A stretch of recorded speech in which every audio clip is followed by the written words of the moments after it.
Cek, cek. Tes. Ya, Bismillahirrahmanirrahim. Ini adalah video keempat mengenai penggambaran digital dengan menggunakan QGIS untuk data peta situasi yang berasal dari ukuran total station. Jadi dari 3 video sebelumnya kita sudah membahas tentang plotting detail, kemudian penggambaran kontur dan layouting peta. Nah, yang terakhir ini adalah penggambaran 3 dimensi. Jadi dari data yang kita peroleh kurang lebih seperti ini. Dari langkah-langkah sebelumnya, kita membuat kontur dari spot height, kemudian kita menggambar detail, dalam hal ini untuk contoh saja hanya bangunan. Data bangunan ini kemudian kita plotting dari titik detail secara otomatis menggunakan QGIS. Kemudian kita interpolasi raster di sini dengan menggunakan menu interpolation yang juga ada di QGIS. Ini misalnya untuk contouring kita coba buat tampilan yang agak berbeda dari plugin yang sama. Ini plugin contouring. Di sini kita bisa berikan warna misalnya dan atribut yang lain. Nah, sekarang setelah kita memiliki data seperti ini, pertanyaannya adalah bagaimana kita menambahkan data ketinggian atau elevasi. Nah, di QGIS kita bisa tambahkan ketinggian ini sebagai atribut. Jadi misalnya polygon di sini kita rename, ini misalnya adalah bangunan. Nah, maka kita tinggal tambahkan ketinggian bangunan ini sebagai atribut. Kita berikan satu atribut tambahan di sini. Ya, kita edit layernya, kemudian new field, berikan saja keterangan misalnya tinggi. Nah, tinggi ini dari mana kita bisa peroleh secara otomatis atau manual. Kalau manual, sebagai contoh kita masukkan tingginya gedung geodesi adalah misalnya 18 meter, KM3 adalah ya misalnya 8 meter. Nah, ini cara manual. Jadi untuk tiap bangunan kita masukkan informasinya satu persatu. Nah, ada cara lain sebenarnya yang bisa kita gunakan untuk mempercepat input atribut ini ke dalam tiap layer yang ada di QGIS. Jadi misalnya kita sudah punya bangunan semacam ini, kemudian ada titik. Misalnya saya buat saja sebagai contoh, ada satu titik atas bangunan misalnya. Ini adalah contoh, saya bikin layer baru. Nah, misalnya saja ya kita beri nama misalnya BGA, bangunan bagian atas. Kemudian di sini ada satu titik, elevasinya adalah misalnya 18,5 gitu. Nah, posisinya bisa di sini, bisa di samping, atau bisa malah di titik bangunan ini.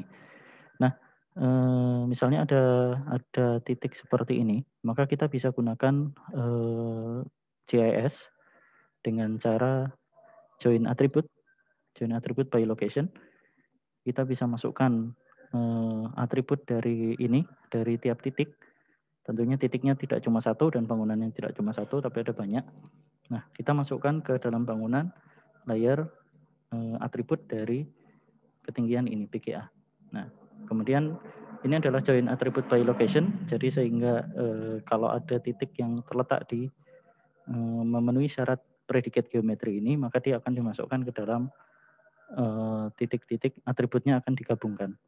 Nah, predikat ini seperti apa? Nah, bisa intersect, bisa touch, hanya menyentuh begitu. Bisa within, misalnya kalau di dalam overlap dan seterusnya. Nah, silakan dicoba saja. Kemudian kalau ada field di BGA tadi, misalnya ada banyak field, ada banyak kolom, kita hanya butuh elevasinya saja. Nah, ini kita centang. Oke. Kemudian prefix, kalau misalnya kita pengen kita pengen data yang ditambahkan sesuatu di depan kolomnya, ya kita biarkan saja, kemudian running. Nah, ini adalah layer baru hasil join yang di dalamnya sudah ada atribut elevasi. Nah, ini nanti kita bisa gunakan sebagai cara cepat gitu untuk memplotting ketinggian dari tiap titik yang ada di layer. Seandainya kita punya satu titik sampel yang menjadi titik antar bangunan itu. Nah, layer ini kita bisa bikin misalnya kalau kita punya titik banyak, kita sudah menembak dari total station, kemudian ada bagian atap bangunan misalnya dan bagian bawah, kita bisa gunakan filter seperti tadi, kita duplicate layernya dulu, kemudian kita filter untuk BGA saja misalnya. Nah, sehingga nanti kita bisa gunakan untuk keperluan untuk keperluan join join table. Nah, sorry. Oke. Nah, sekarang untuk penggambaran 3D-nya, sekarang untuk layer ini kita sudah punya, ya anggap saja layer yang ini. Yang ini saya matikan. Kita sudah punya elevasinya, misalnya dari hasil join. Kemudian kita punya tint, kita punya kontur dan lain sebagainya yang akan kita tampilkan dalam 3D. Nah, sekarang mengenai penggambaran 3D di QGIS ada dua opsi. Yang pertama dengan menggunakan menu bawaan QGIS. Jadi QGIS punya 3D map view. Kita skip ini untuk sementara. Ini fitur yang saat ini masih dalam pengembangan dan ada beberapa bug, tetapi sudah bisa digunakan. Jadi nanti kita bisa ekspor video dan tampilan begitu dari sini. Termasuk juga untuk membuat 3D layer. Nah, tapi untuk ini nanti silakan dieksplor sendiri. Saya akan contohkan opsi lain yang menurut kami lebih baik. Nah, kita akan gunakan plugin. Ya, kita install plugin yang disebut dengan nama QGIS to 3JS. Di tempat saya ini sudah terinstall. Nanti silakan diinstal pluginnya. Kemudian setelah selesai instalasi, kita akan bisa buka menunya di sini. QGIS to 3JS. QGIS to 3JS Exporter. Nah, tampilannya seperti ini. Jadi ini adalah layer yang ada di QGIS kita sudah dalam bentuk 3 dimensi. Sebenarnya ini tadi sudah saya setting sehingga tampilannya seperti ini. Nah, bagaimana cara menyetingnya? Yang pertama misalnya kita pengen nyeting ketinggian untuk ini, untuk layer ini. Yang tadinya belum ada ketinggiannya. Kita pengen membuat 3D dari layer ini. Maka kita klik kanan, Properties. Kemudian objek tipenya adalah Extrude. Karena kita pengen menghasilkan bangunan LOD 1. LOD 1 di mana atapnya datar, jadi tidak ada bentuk atap, hanya dalam bentuk extrusion saja. Nah, maka kita bisa gunakan ini. Kemudian mode ketinggiannya ada dua, absolute ini berarti dari ketinggian 0, sedangkan relatif karena kita punya data DEM yang tadi sudah kita buat, kita pilih ini, relative to interpolated layer, sehingga bangunan ini nanti akan mengambang di atas layer interpolasi ini yang sudah punya ketinggian. Nah, kita bisa set dia mengambang 1 meter di atasnya atau nempel 0, nah ini berarti menempel di situ. Kemudian di sini, style kita bisa atur warna, opacity-nya, dan juga ketinggian. Ketinggian untuk ekstrusinya. Nah, maka kita bisa masukkan ketinggian ini, kita ambil dari ini. Kita punya atribut tinggi. Nah, atribut tinggi ini yang akan kita gunakan. Nah, apakah kita berikan edge sampingnya? Nah, kita juga bisa buat misalnya random untuk warna untuk tepinya. Nah, untuk fiturnya, apakah hanya yang tampak di kanvas saja? Jadi, QGIS to 3JS ini menampilkan 3D berdasarkan apa yang ada di kanvas di sini, di QGIS. Gitu. Kalau tidak terlihat kanvas, nanti dia akan terpotong. Nah, ini kita aktifkan all feature saja. Kemudian kalau kita ingin nanti ketika bangunannya diklik muncul atributnya, kita bisa export atribut. Nah, kita coba apply. Nah, maka hasilnya seperti ini. Ketinggian extrusionnya ini adalah ketinggian yang diperoleh dari atribut yang tadi kita masukkan hasil join, misalnya. Hasil join dari layer yang lain. Nah, dengan seperti ini kita bisa juga mengatur layer-layer yang lain. Misalnya kontur yang tadi saya berikan berwarna, kita atur properties, ketinggiannya agar dia relatif to interpolated layer. Kita bisa pilih juga yang lain, misalnya kontur ini jadi pipe atau jadi wall dan seterusnya. Nah, kemudian ini saya naikkan sedikit agar dia tidak terpotong dengan bagian konturnya. Nah, apply. Nah, kemudian begitu juga dengan data-data yang lain yang nanti kita miliki. Kita bisa tambahkan label, kita bisa tambahkan atribut, dan lain sebagainya. Nah, satu yang mungkin jadi pertanyaan adalah mengapa DEM-nya ini seperti ini. bentuknya. Ada garis-garis ke bawah, kemudian konturnya juga ikut ke bawah. Nah, jawabannya adalah karena pada proses interpolasi tin yang kita lakukan di penjelasan sebelumnya, itu dihasilkan nilai 0. Jadi untuk tepi-tepi bangunan yang di situ tidak ada titik, tentu pada saat interpolasi itu dia menghasilkan nilai 0, karena dia melakukan ekstrapolasi keluar. Nah, sehingga untuk menghilangkan ini yang ada di samping, kita perlu potong interpolasi ini. Kita kembali dulu ke jendela QGIS, kita akan buat satu layer sementara.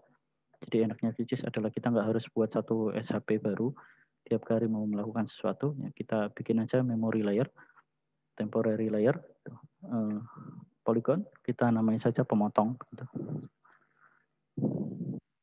Sistem proyeksinya disamakan. Nggak usah dikasih atribut, nggak apa-apa. Kemudian kita gambar random. Kita gambar poligon yang nanti akan kita gunakan sebagai pemotong dari dam ini. Tadi dengan memotong seperti ini, maka bagian luar dari tin ini yang mempunyai nilai 0, maka dia tidak akan masuk ke 3JS tadi. Ya, save. Nah, apakah kita perlu mengklip? Tidak usah, karena clipping sudah tersedia di sini. Jadi tinggal kita klik kanan, properties, kemudian ini, clip dam with polygon layer. Kita akan potong damnya ini dengan polygon yang namanya pemotong yang tadi kita berikan. Nah, stylingnya juga kita bisa bikin layer stylingnya berdasarkan interpolated. Jadi dia bisa tampilan 3D-nya ini bisa macam-macam.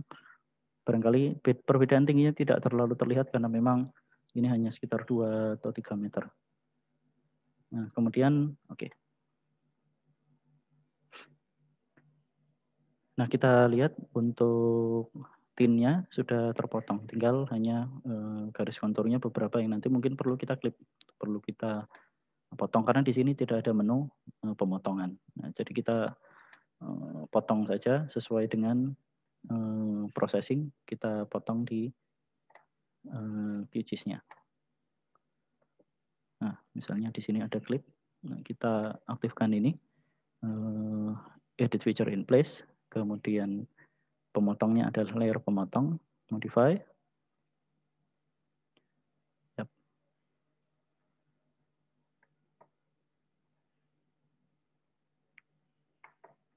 Nah, artinya konturnya sekarang sudah terpotong seharusnya.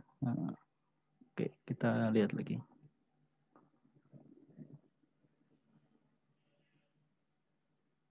Oh, maaf salah. Tadi yang saya potong adalah layer pemotong. Harusnya yang saya potong adalah layer kontur. Oke, kita ulang lagi. Klip. Pemotong. Kemudian modify.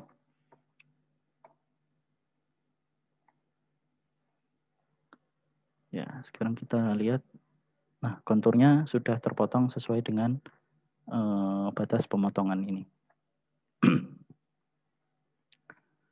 Ya, kita cek lagi di sini. Nah, ternyata sudah konturnya sudah terpotong, kemudian tinnya juga sudah terpotong, dan titik-titik lain yang mengganggu barangkali kita bisa hilangkan. Nah, seperti ini. Nanti untuk pengaturan lain-lain kita bisa setting sendiri, misalnya pengaturan kamera, kemudian kontrol layer, dan seterusnya. Bahkan kita bisa tambahkan point cloud kalau kita mau.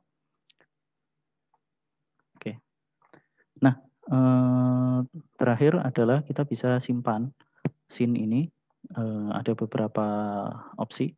Jadi kita bisa simpan gambar. Misalnya kalau diminta tampilan isometrik, nah kita atur saja kameranya. Nah, kita setting, kita putar. Kemudian file, save as image, begitu. Atau kita bisa simpan sebagai GLTF. Nah, GLTF ini nanti kita bisa upload karena ini adalah format untuk pertukaran data di web. Kita bisa upload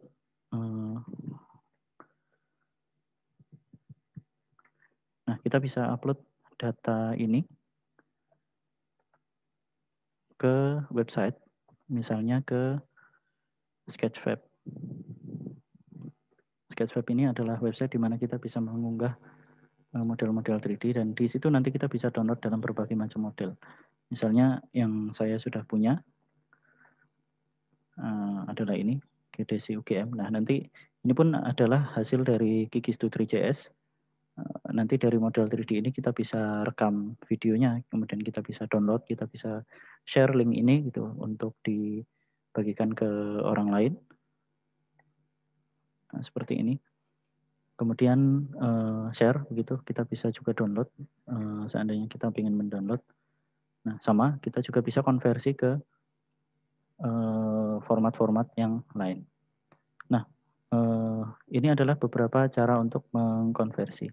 Nah, sebenarnya Gigistu 3JS outputnya sebenarnya adalah sebuah website. Jadi ketika kita ekspor to web seperti ini,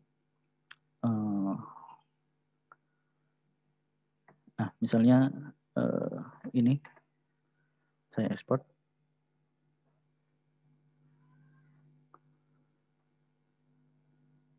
Ya, kita tunggu sebentar.